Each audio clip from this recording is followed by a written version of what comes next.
And there shall be signs in the sun, and in the moon, and in the stars, and upon the earth distress of nations, with perplexity, the sea and the waves roaring, men's hearts failing them for fear, and for looking after those things which are coming on the earth. For the powers of heaven shall be shaken. One man, one microphone, one mission, one message. TRU News, the only newscast reporting the countdown to the second coming of Jesus Christ. And now for the most powerful hour on radio, here is end-time newsman Rick Wiles. This is TRU News, 1 hour of uncensored news, views, and commentary. Welcome to the program. I'm Rick Wiles. Banking system analyst Jim Willie, editor of the Hat Trick Letter, is standing by to tell us the latest developments in the ongoing breakup of the world financial system and the appearance of a new global financial architecture. Jim will be with us in just a few minutes. I'm going to keep the headlines brief today so I can give Jim Willie maximum time to answer my questions. Now, the news today is just downright weird. Let's start with the Pope. Pope Francis appeared Sunday in the window of the Apostolic Palace looking over St. Peter's Square. Tens of thousands of Roman Catholics were gathered below to watch the Pope and children release 2 doves as a gesture of world peace. The children, the audience, and the Pope watched in horror, however, as the doves were immediately attacked viciously by a crow and a seagull.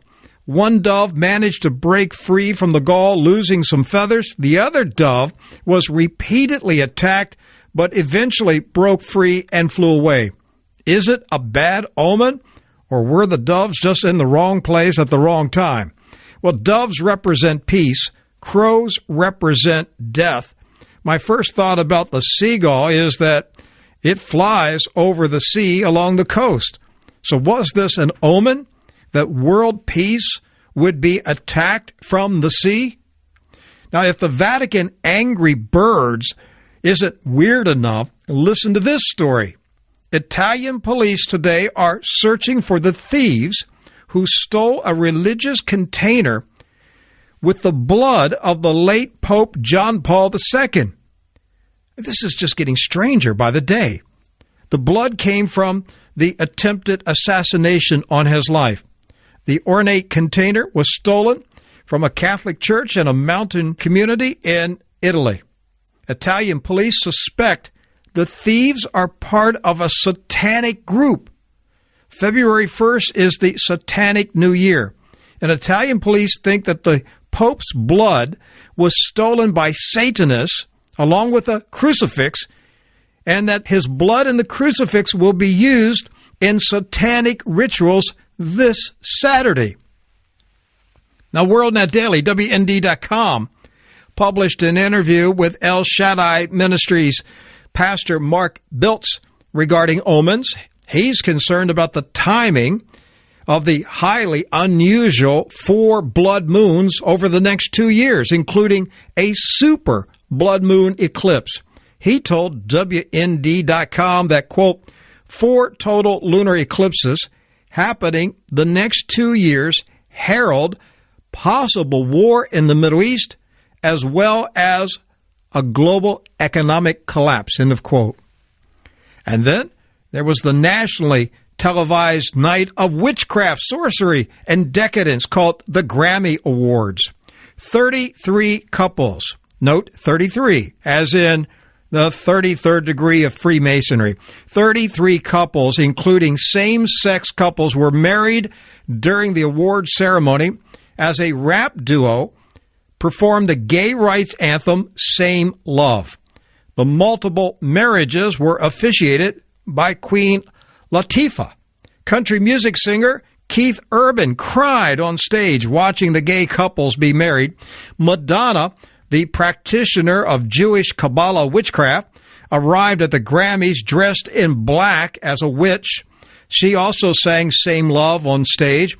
Then there was a raunchy performance by Jay-Z.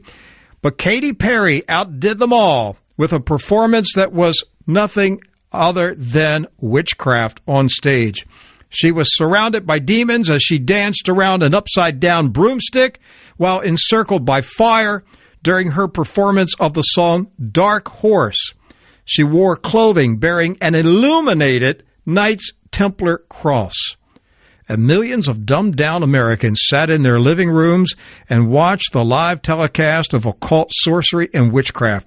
And I have to wonder how many Christians sat there, too, watching the Grammys.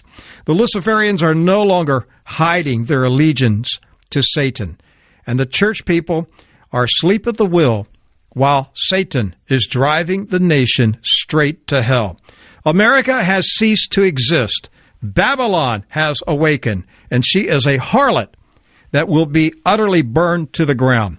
Now, quickly, in other news, HSBC Bank has placed restrictions on the amount of cash that depositors may withdraw, and Citibank has suspended cash transfers for 3 days at its branches in China. Also, Royal Bank of Scotland is coughing again, this time in desperate need of $4 billion in cash infusion. The banking system collapse. Dot Connector is on the telephone. I'm talking about Jim Willie, banking analyst who publishes the Hat Trick Letter. It's one of the most informative financial newsletters available on the internet. His website is goldenjackass.com. Jim, is the HSBC news a sign of a new banking crisis? What is going on here? Well, it's just grotesque insolvency. You know, there's an old formula. Insolvency plus lack of liquidity equals bank failure. We've had insolvency since Lehman Brothers. That's September of '08. We're talking 5.5 years. These big banks are masquerading as financial firms when they're nothing more than tall, hollow reeds. So they've been playing with their dangerous times for over 5 years since Lehman Brothers, and all they really need are some events that sap their liquidity. Can you say derivatives? I can. Ever since the London whale sighting back in, May or June of 2012, we've got some very strange forces at work that I believe have drained the big banks of their remaining liquidity. We know about the insolvency. That's gone on for quite a while. The new elements now in the last year or two are tremendous sapping of their liquidity. And, you know, the economy is getting worse. It's accelerating on the downside. I have rough estimates. I just say it's in a recession that's permanent for the last 5 years, I think. And it's about -4 or -5, maybe even a couple of years of -6%. I don't buy for a minute the economic statistics that relate to the economic growth of GDP. I don't believe for a minute the CPI for the inflation. I don't believe for a minute the unemployment figures. And there are a couple more others that I don't believe, like the retail sales. A lot of what you're seeing with this economic so-called growth is mislabeled price inflation. I mean, if you don't dock the nominal growth by a proper amount for price inflation, like 5%, whatever you don't dock shows up as growth. So if they say the inflation rate is really 3%, and we know that it's 8, then you've got a 5% vig there. So subtract 5% from their growth statistics. And retail sales, gosh, if you don't properly reduce, say, gasoline sales by the inflation, you're calling it all growth. This is just total nonsense. I'd like to mention something about the Vatican because I think something really interesting happened. It was either the day that Pope Francis was chosen or the day that, what was his name? Pope Benedict. It was Benedict. Yes. Resigned. Yes, it was that day. I know where you're going. It was the day he resigned. The day he resigned, lightning struck the Vatican, and it wasn't the first time. I like to say, well, gee, that's just God striking down at the Satanists who are in residence at the Vatican. As for war, let me just touch on this topic, Rick, because I got some very strong opinions about war. I remember hearing in the fall of '04 that we're going to have a war with Iran, and the fall of '05 a war with Iran. In the fall of '06, a war with Iran. In the fall of '07, a war with Iran. In the fall of '08, a war with Iran. In the fall of '09, a war with Iran. In the fall of '10, a war with Iran. In the fall of '11, a war with Iran. I'm getting tired of this BS. The U.S. needs to create a state of fear and a state of edge of war in order to continue its games, its controls, and its thefts. It's pilferage. We're not going to get a war. I didn't even think we were going to get a war in Syria. As soon as that came out, I thought, oh gosh, look at this. They're going to try to make a war because they really don't want Iran to complete their pipeline, their gas pipeline, through northeastern Shiite Iraq and into Syria to make it to the Mediterranean port, because the gas from Iran would supply the European market. They don't want that. They don't want Gazprom and the Russians to have control over a marginal supply channel to the European market. So let's have a war. And in fact, look, let's have something really queer. If you really want to know who the chemical weapons perpetrators are, look no farther than Saudi Arabia. They purchased British chemical weapons, dispensed them, released them, then the Western obedient press blames it on the Assad loyalists. I'm not claiming that Assad is a good guy. I think he's a piece of garbage. I think many of these Arab monarchies are garbage, human garbage, sitting on thrones, pilfering their nation's wealth. The quintessential lazy criminal monarchs are the Saudi Arabians. They don't do their own work. They have servants. They have hired Europeans and Americans doing their petrochemical businesses. They have chauffeurs. They have Philippines, Indians, Pakistans running all over the country doing their work. Anyway, the Syrian mess was short-circuited by Putin when the U.S. president, who had the Nobel Peace Prize purchased, just couldn't get the war that he wanted. And there's more to the Syrian edge of war, and that is the Tamar floating gas platform off the Israeli coast. The claims for the deposit cross over into Lebanon international waters and Syrian international waters. My theory is that they wanted a war so that in the peace talks, the U.S., UK, and Israel could lay claim to all the offshore oil and gas, which is one of the largest finds in this decade. We're talking about trillions of barrels of oil and oil equivalent with natural gas. So I don't think we're going to get the war because the U.S. is too vulnerable now. They're vulnerable with the debt, and they're vulnerable with their insolvent hollow reed pillar banks. So Russia and China obstructed the U.S. war in Syria.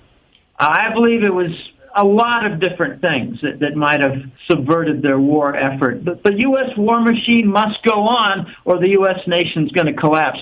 I think the Russians and Chinese threatened to do some nasty stuff regarding dumping treasury bonds or purchasing billions of dollars worth of gold bars every single day until the U.S. backed off. So the U.S. backed off. Jim, within recent months, Iran has become the good guy in terms of what we're seeing in the Western news media. And I'm seeing hints that the West is getting ready to turn on the Saudis. Is there any chance this is the direction it's going? Absolutely. Let's just point out two important things. First is the petrodollar. If the dollar is going to lose its throne, I call it king dollar, being pushed or dethroned. If the U.S. dollar is going to be pushed off its perch as the privileged credit card purveyor, as the global reserve currency, then something's going to happen with the petrodollar.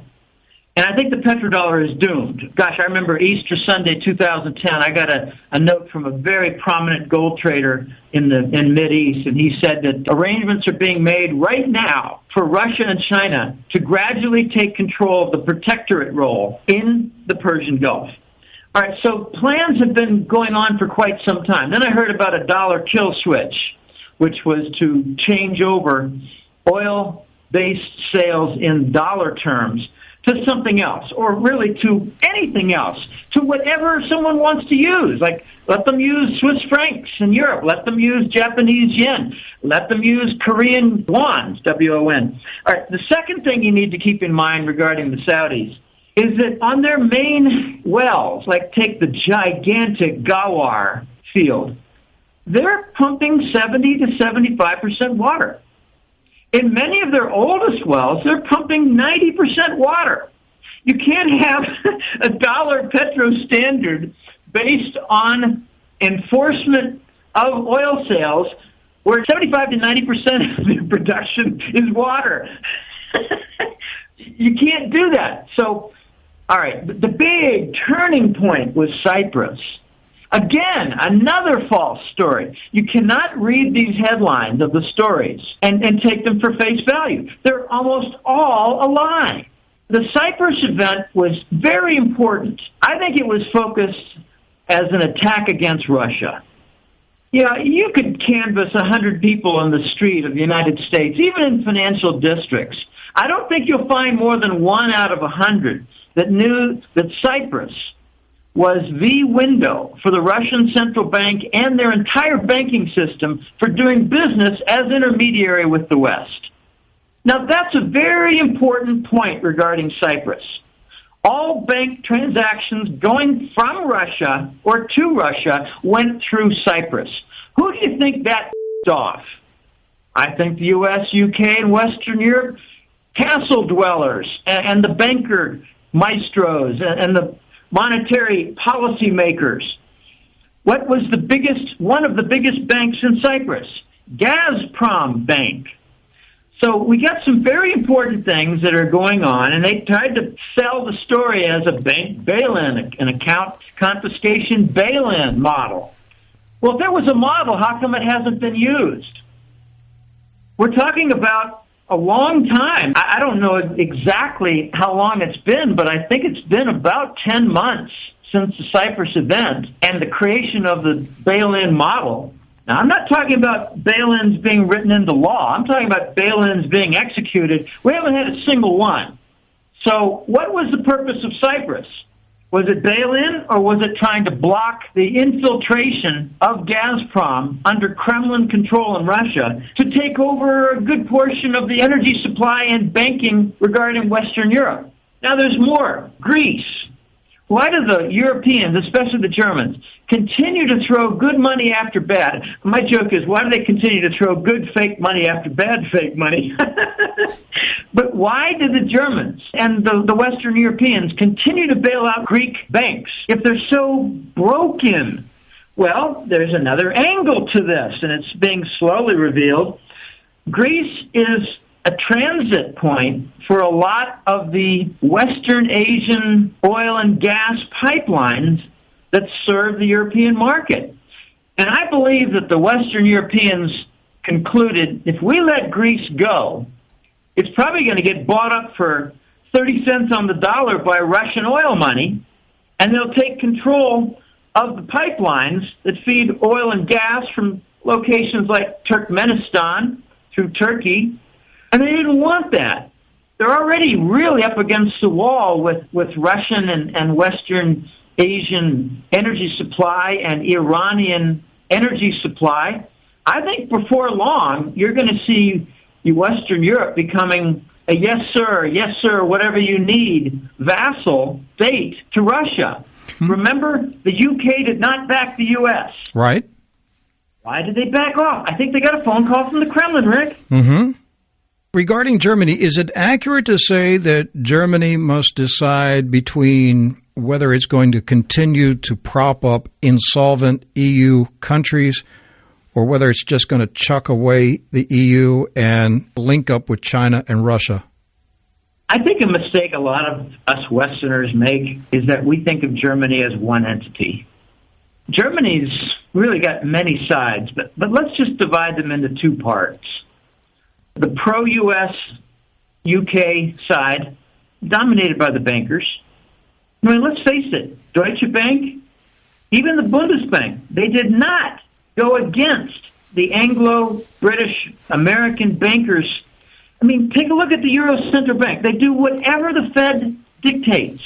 Remember Trichet back in mid-09 said, no, we're not going to bring down interest rate. We're not going to follow the Fed. We're not going to make the mistake the Fed made. Mm-hmm. Well, I made a forecast. Well, of course they are. What are they going to do? They're going to tolerate the euro going from 125, 130 all the way up to 150, 160? It's exactly what happened. It went to 150 and they changed their monetary policy. Germany is two camps. The other camp, the non-banker, non-British tool, is the commercial side. Where does Germany get most of its energy? Well, from Russia. Where do they get most of their oil? I really wonder if they get more from Russia or Saudi Arabia. I don't know. It might be pretty even there. Where do they get their coal? Where do they get their cobalt? Where do they get their aluminum, iron, copper? It's mostly from Russia. Take a look at some of the heavy rail facilities. I'm not talking about light rail that carry people to commute. I'm talking about heavy rail that stretch 1,000 miles in their lines. They go from Russia and they end up in Germany.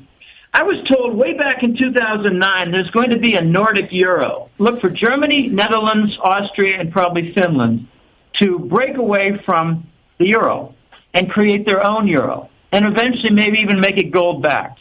So you've got this entire other camp that doesn't like the obedience to the Bank of England and its offshoot, the U.S. Federal Reserve. They don't like that. So I think we're seeing now kind of a lightning rod event that's very curious and very timely, and that's the National Security Agency eavesdropping. I love the word eavesdropping, Rick. I mean, it sounds like a guy is sitting next to a door and listening to a bunch of women chatter. Yeah, it sounds polite, doesn't it? Yes. I prefer surveillance and spying. Okay, so now you've got the Germans who are really ticked off about the NSA eavesdropping because it's becoming quite apparent to Europeans that NSA is not about terrorism. It's about corporate trade secrets and blackmail.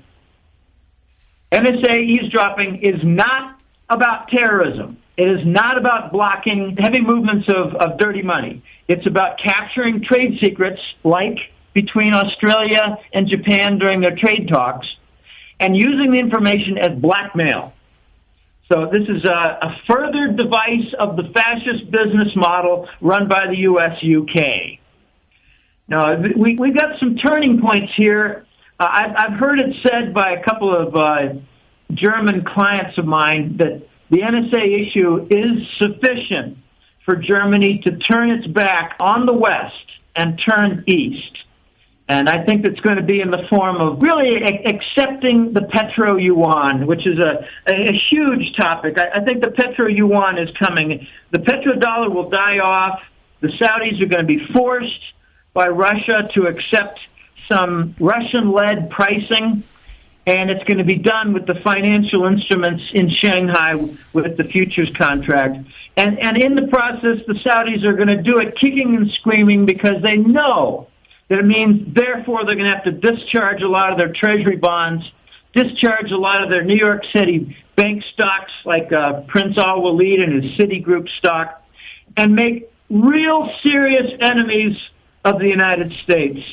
We're already starting to see the tide turn against the Saudis. A New York Times article came out actually implying some blame for 9/11 on the Saudis, which is, really, really funny. This is what I was getting at earlier when I said we're starting to see the media portray Iran as the new good guys, and we're seeing these hints that the Saudis are the bad guys. And if we carry this out to its logical conclusion, then it's obvious that, within the next year, we're going to be told, hey, new evidence shows the Saudis were behind 9/11. We've got to do something about Saudi Arabia. And it's going to be right in line with the Saudis making their transition, lining up with China. What I wanted to ask you was regarding Saudi Arabia was that last year, during the buildup of the Syrian tension, Prince Bandar, chief of Saudi intelligence, threatened Vladimir Putin with possible terrorist attacks during the upcoming Winter Olympic Games in Russia. So with that little stunt that didn't go over too well with Mr. Putin, it was reported that he was so enraged he could barely contain his fury. I don't see how the Saudis have any leverage to play games with the Russians with a petrodollar. How are they going to dictate any terms? Well, I think Putin is going to be motivated to do a few different things. Among them, he's going to make sure that the Saudi monarchs are always looking over their shoulder. I believe a couple of them are going to get knocked off. Maybe not the king, because he's practically dead anyway. He's kind of a zombie. I think Bandar is a fool. Let me tell you a funny little story. I've got one client who was actually doing hospital IT, information technology consulting, in a Jeddah, Saudi Arabia hospital. He's a hat-trick letter subscriber, and he reported to me a couple months after the fact that one of the patients, the hospital patients, came in blown to bits. Not completely, but really messed up, really banged up, blown up. A lot of different organs were damaged. It was Prince Bandar. They didn't want to take him to a Riyadh hospital, too much attention there, so they put him in Jeddah. And my client, who's no longer there, he's elsewhere, but he's still in touch with me. He told me, I stuck my head in a couple times and I got pushed away. And then I decided, let's do the smart thing. Let's talk to the nurses because they know everything. So he talked with a couple nurses and they said, as far as we know, it is Prince Bandar. And to verify it, there are a lot of dignitaries that come in to, touch him and try to squeeze his hand and, make contact with him. And a lot of high security helicopters are landing. So the guy was in really bad shape in intensive care and unconscious, not necessarily a coma, for 1 month. So that verifies that Bandar was indeed seriously hurt, almost killed, from a Syrian retaliation after Bandar executed through bombing 2 of the high-level Assad royal ministers. I think one of the brothers-in-law of Assad was killed in the bombing. And a lot of the credit was given later, not taken, but given to the Saudis. So here you got this stupid idiot, Bandar, going over and in the Kremlin pointing a finger in Putin's nose. If there's one person in this world I would not want to piss off, it would be Putin. So Putin is going to do some things that I think raise the temperature in the House of Saud and knock off maybe a couple of the minor figures. That'll be real easy to do. But I think the main agenda for Putin will be to bring along, usher along, and make it happen with maybe more of a fast-track implementation, the petro-yuan, which will be priced according to Russian sales and in denomination of Chinese currency, with the Saudis blessing the move, following the move, and watching later what I call the gas pipeline skeletal system for the petro-yuan take form. It's going to be Gazprom pipelines joining up with the many Iran pipelines. Most Americans don't realize something like a third of all the energy reserves in the world are in Iran. Iran is not Iraq. Iran has triple the population and twice the oil and gas. I believe the Iran pipelines are going to join up with the Gazprom pipelines, and the Pakistani Iran pipeline is going to be completed. Notice a year ago, the Iran sanctions interrupted its progress, but the Chinese pledged $6 billion to complete it. It's going to join up with the Gazprom pipeline. What the Saudis were to the petrodollar and crude oil, Gazprom and the Russians are going to be to the petro-yuan. And that's going to be the big transition that takes place, I believe, this year with unbelievable disruptions that do not end for the Western bankers. Jim, over the 15 years of doing this radio program, I've seen a lot of things happen. I've seen patterns and trends that you see developing, and it's pretty obvious. Back in 99 and 2000, when Bill Clinton and Tony Blair were bombing Yugoslavia, which that country doesn't exist anymore. I used to give free advice over the radio to former Yugoslavian President Slobodan Milosevic. I'd say, hey, President Milosevic, if you're listening to me today on the radio, they're after your gold. The rumor was back in 99 that Milosevic loaded up 600 tons of gold in cargo planes and flew it out of the country. And when he was, locked up in confinement in The Hague, I'd say over the radio, hey, Slobodan, just, tell them where the gold's at. That's what they're after, Well, he ended up, dead inside solitary confinement, buck naked in the cell. They found him dead one day. And the same thing with Muammar Gaddafi. I used to give him free advice over the radio. I say, hey, Colonel, they're after your 144 tons of gold. Pack it up and get out of Tripoli while you can run. Jim, are the boys, are they just raping, pillaging, and plundering the gold of the world? Absolutely. Didn't they do that as Nazis during World War II? That's what good Nazis do, yeah. Mm-hmm. Yes, these are Nazis. Sooner or later, the dumb Americans are going to wake up. More and more are becoming enlightened. Neocon was a code word for Nazi. Neocon, wake up! No, I got a couple things to say. Regarding Yugoslavia, wasn't it interesting that Clinton saw no need to interfere with the Civil War and the Balkan breakup until he learned that there was significant heroin that they could take from the Chechens? That was the primary motive. Gold, sure. Maybe I haven't heard about Milosevic and 600 tons, but that's a lot of gold for Yugoslavia to have. Remember, they didn't have oil export. They didn't have heavy mineral export. They didn't have gas export. So where on earth would Tito and Yugoslavia accumulate 600 tons? They weren't a tourism mecca. So I think that 600 tons figure is a bunch of hooey. The prize in Yugoslavia was heroin, just like Cambodia. I believe now, here I am, I just turned 60 recently, but when I was a kid, I was in college when Vietnam was winding down. It took a while for me to realize, a big motive obviously was all the military and defense contracts with all the skimming and bribes and kickbacks to the senators and experimental Agent Orange, which ironically killed Elmo Zumwalt's own son. He was a Joint Chief of Staff General. No. One of the other motives, and I'm beginning to think it was a number one or number two, I don't know, was the capture of the Cambodian Triangle for heroin. Because 20 years later, in 92, 93, 94, they captured the Eastern European heroin. And in 2003, they captured the grand prize, Afghan heroin.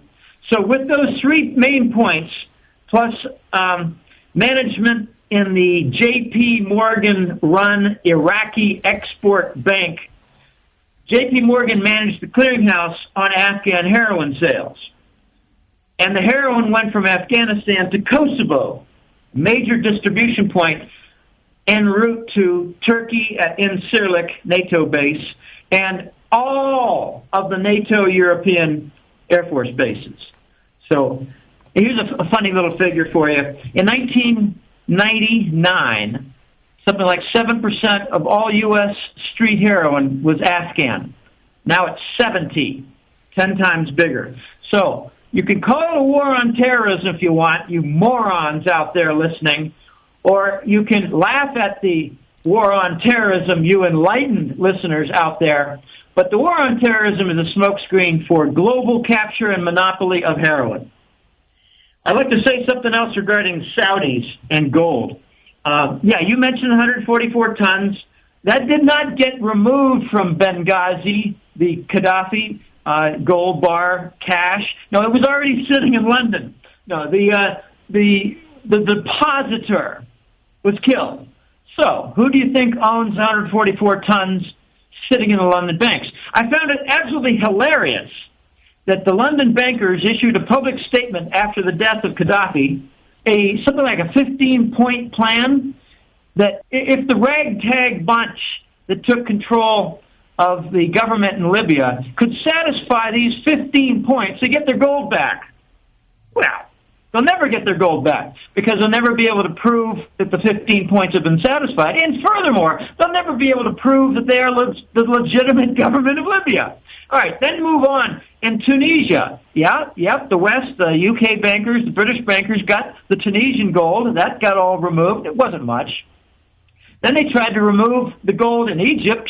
That kind of backfired. The puppet Morsi was displaced, so that didn't work out too well. Now I'm hearing that they're raiding the Syrian banks and central bank, and they've made off with some of its gold. I don't know how much. And the guy who told me about this, I call him Cato. He's a source I've got. He's not the main gold trader source. Cato has got experience with U.S. military and security agencies. Cato told me that the big victim of the drainage of London gold in the last year and a half is the Saudis. They're taking the Saudis' gold, rehypothecating. It's hilarious. This is all part of what you're referring to, Rick. Jim, while we're on the topic of gold being transferred, what about the sale of the J.P. Morgan headquarters in Manhattan to the Chinese? What was that all about? Well, it's what I call the second default.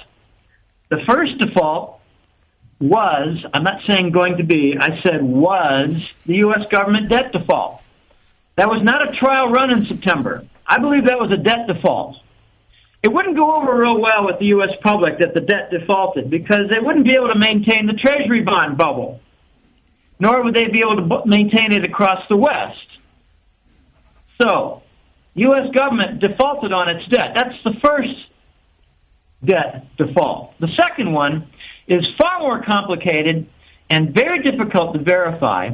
But when I saw the news that J.P. Morgan sold its headquarters, I looked at the price tag. Okay, all right, well, I can understand China buying it, and that makes sense. They're going to take over all of the Manhattan, New York, Wall Street financial functions, including their warehouses. But that makes sense. But what's the price tag? A couple billion? $725 million. My immediate thought was either that's a misprint or we've got a collateral seizure on another big financial default of a contract. So I put my head together with Rob Kirby, who's a brilliant bond and derivative analyst, among other things. Anything he puts his mind to, he's brilliant on. But he said, Jim, there's something called the IRS tax secure stream. And that is used commonly by the Department of Treasury and their exchange stabilization fund.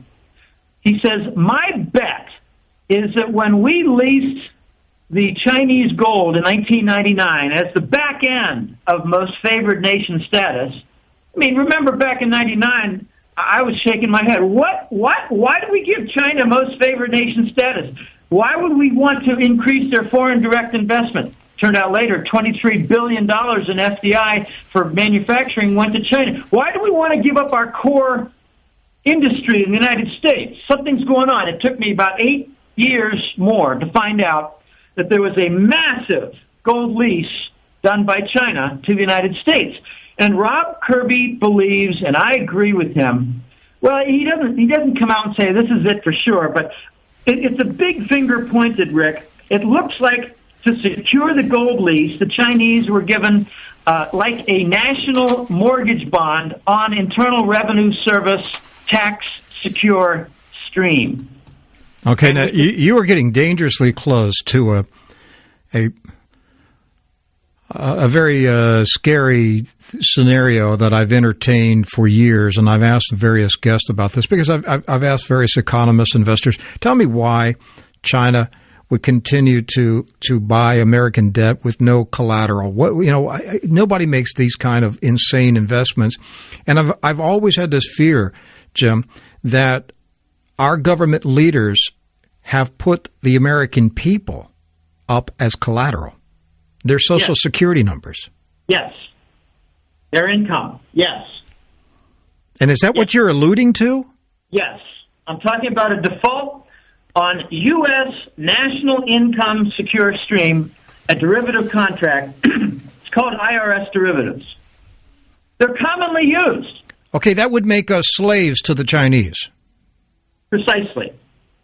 And the industrial colonization has already begun.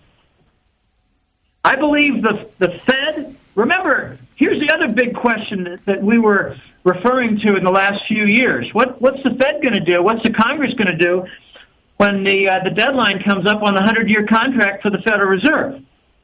I was told by The Voice back in just following the Lehman Brothers event, which he gave me a tip-off 1 month in advance. He told me the weekend. He said September 13 weekend. It has been decided. He was telling me in August of 2008.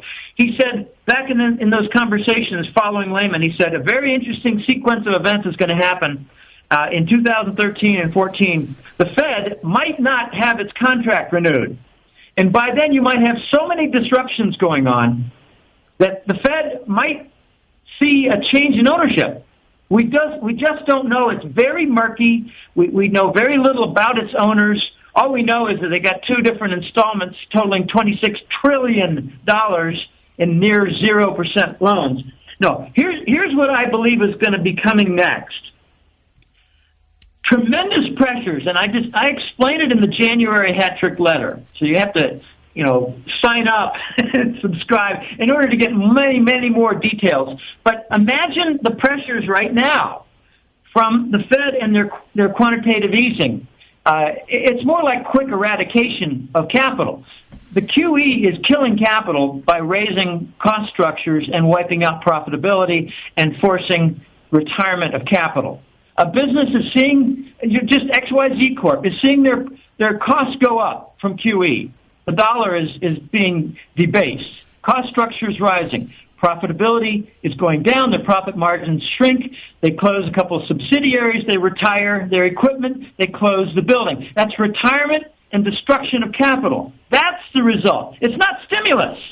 It's stimulus to the speculators in Wall Street. Jim, it's not stimulus. I want to go back to our audience understands what you just said a few minutes ago, because the Federal Reserve is privately owned. It is not a U.S. government public entity. It is a private entity.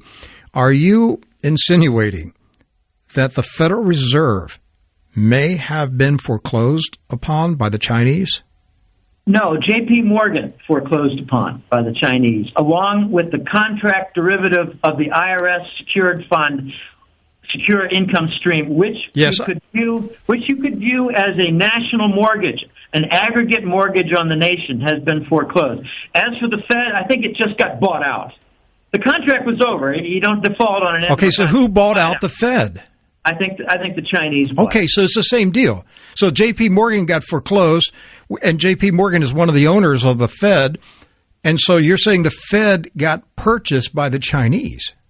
That's what I'm alluding to, yes. Oh, wow.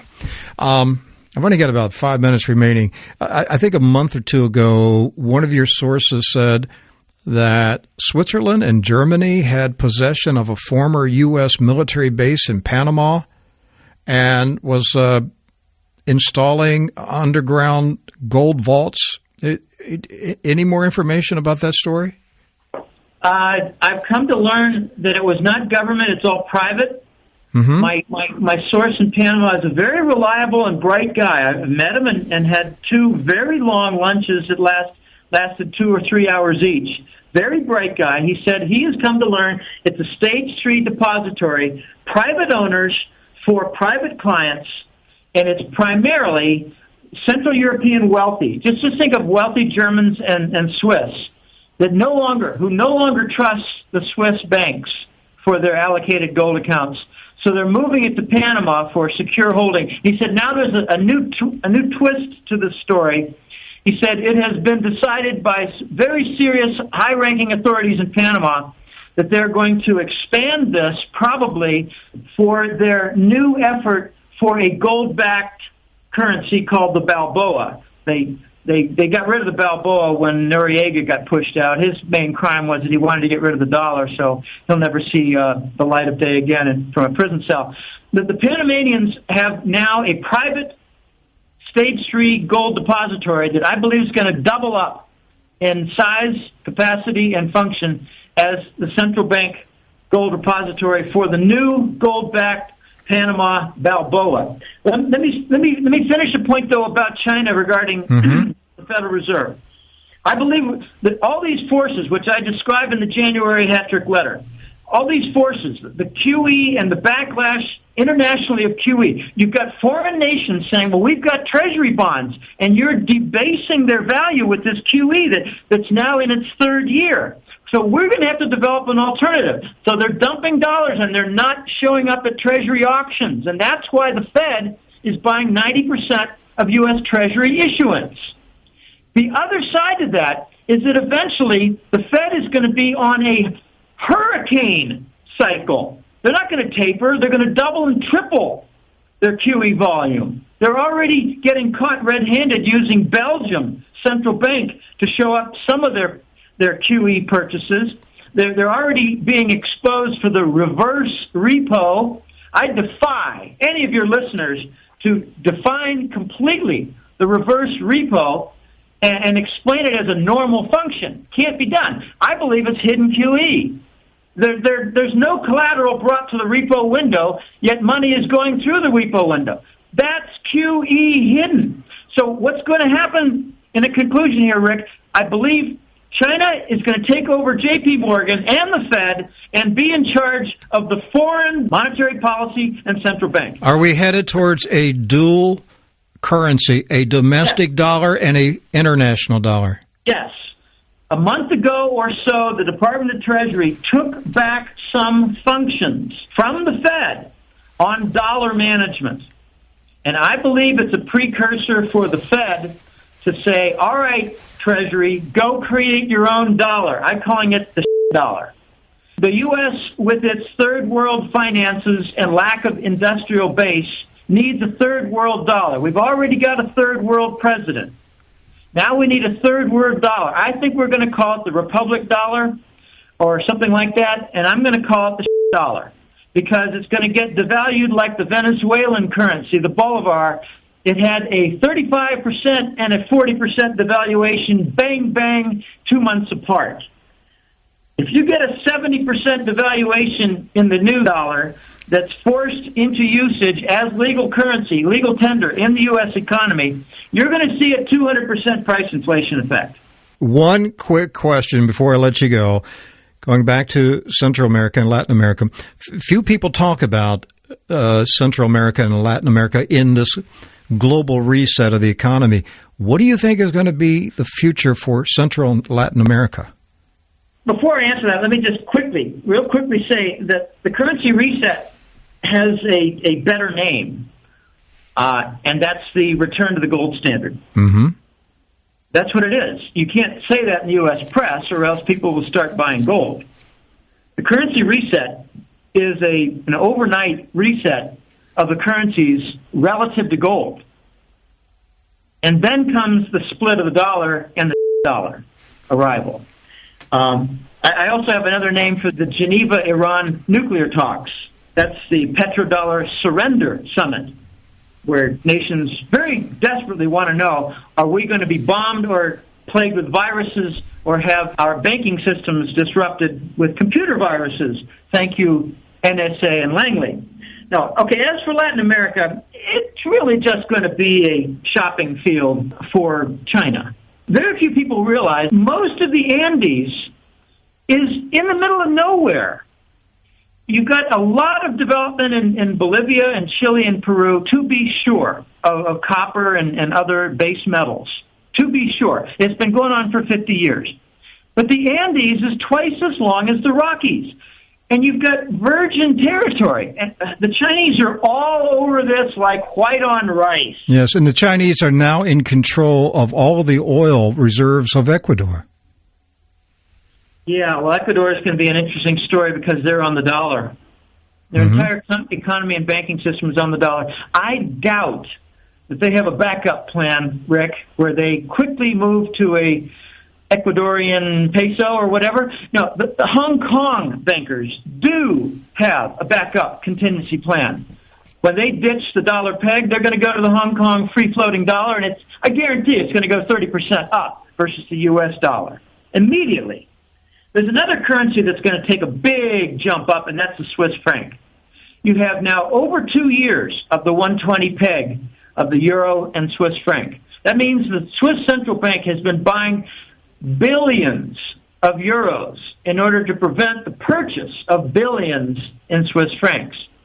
And who's jumping on that trade? But the Langley boys. The CIA has many, many large homes in Switzerland with pallets all through their basements and storage areas, pallets of Swiss francs, cash, shrink-wrapped. So I'm expecting that the peg is going to break, maybe this year.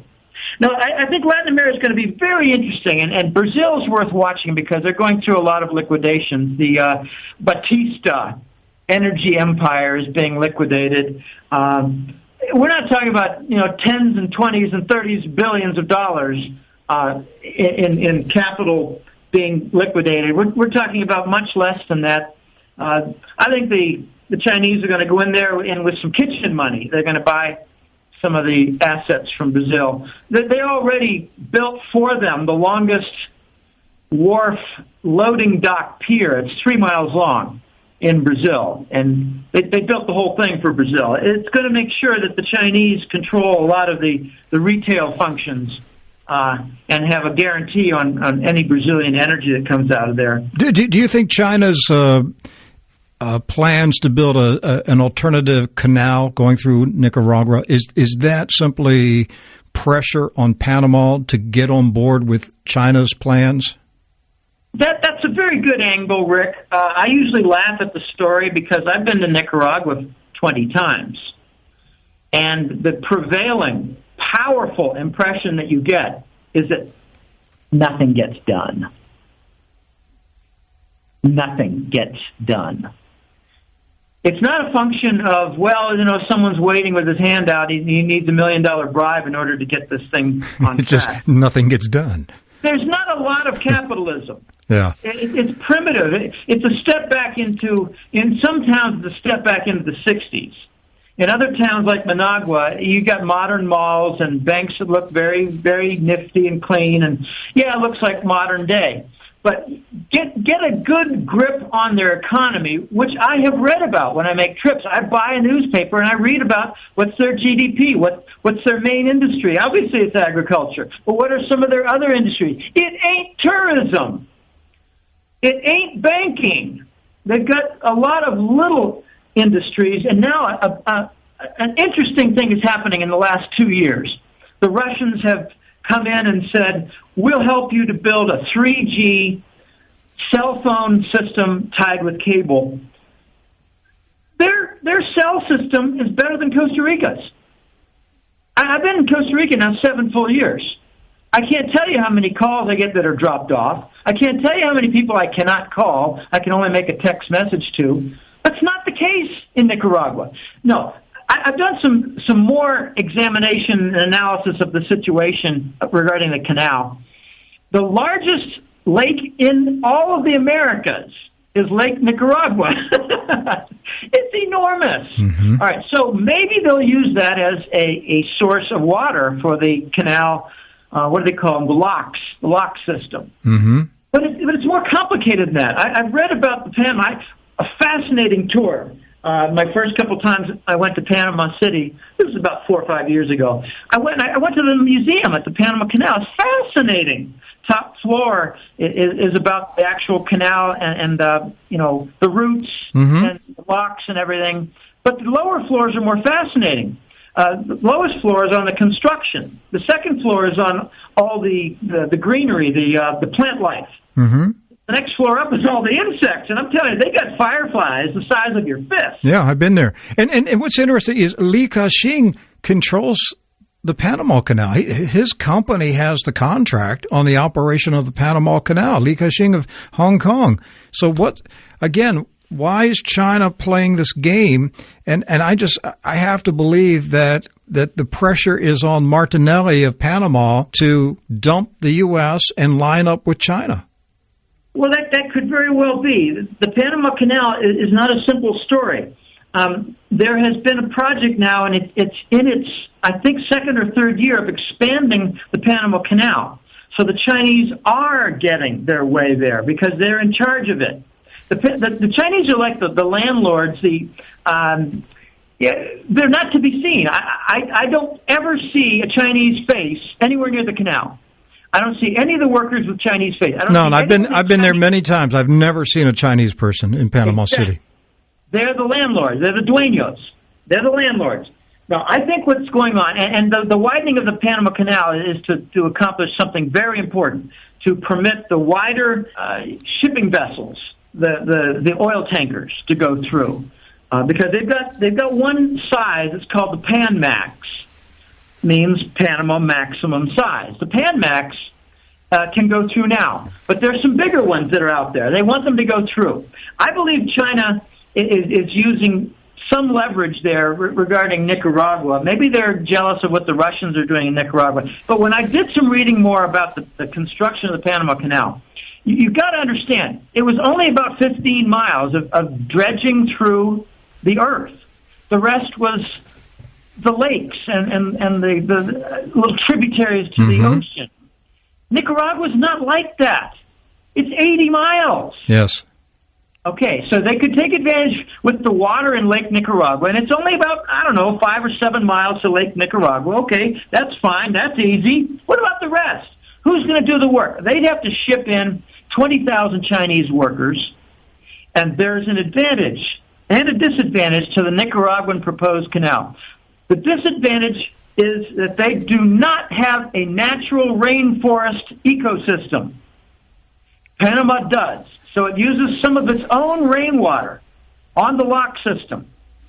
The disadvantage in Nicaragua is that you just don't have any kind of water supply. You don't have anything natural to help it. But there's an advantage in Nicaragua, and that is you don't get swamp fever there. You don't have yellow fever. You're not going to get workers die by the hundreds like they did in Panama. Panama is a nasty environment. It's very humid. It's swamp. You get swamp fever, yellow fever, all kinds of different things. Nicaragua, I've been to Nicaragua many times. I have jokes with my friends here. I wish Costa Rica could acquire the Nicaraguan weather. It's glorious in Nicaragua. 90 degrees and sun. It's not that humid. It's got better weather than Florida. Maybe that's why the Russians are coming. They know what's happening. They know what's happening with the weather.